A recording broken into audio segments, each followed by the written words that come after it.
मैं उम्र में उससे काफ़ी बड़ी थी, पर वो मुझे फिर भी कहता था कि तुमसे इश्क है तो है।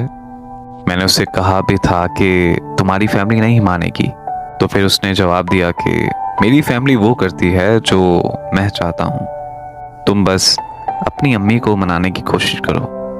और इस बात में कोई शक नहीं है कि मैं उससे बेहद मोहब्बत करती थी, उसकी हर अच्छी बुरी बात मानती थी। फिर मैंने जैसे तैसे करके अपनी अम्मी को मना ही लिया और मैं बहुत खुश थी कि सब ठीक जा रहा है। और फिर मुझे पता चला कि उसे किसी और से मोहब्बत हो गई है जो कि उसकी हम उम्र है, और उसने उससे मंगनी भी कर ली। उसने मेरे सारे ख्वाब तोड़ दिए। मैं भी मुकम्मल तौर पर टूट चुकी थी।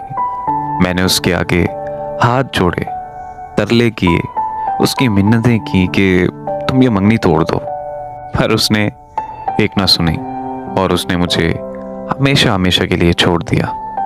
उसके जाने के बाद मैं ज़हनी अजियत का शिकार हो गई, नींद की गोलियां खाकर सोने लगी। वक्त गुजरने के साथ साथ मैं सोशल मीडिया इस्तेमाल करने लगी, तो वहाँ मेरी बात एक अनजान शख्स से हुई जो जो लोगों को दर्द सुनाता और समझता था। उससे मैंने अपना ये दुख शेयर किया।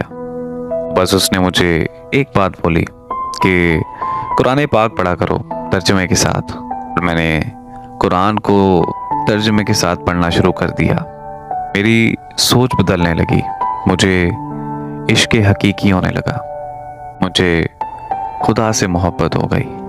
मेरी ज़िंदगी में सुकून ही सुकून होने लगा।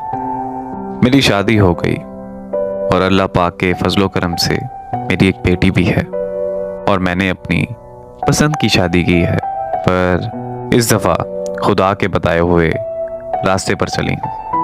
इसीलिए बस ज़िंदगी में सुकून ही सुकून है।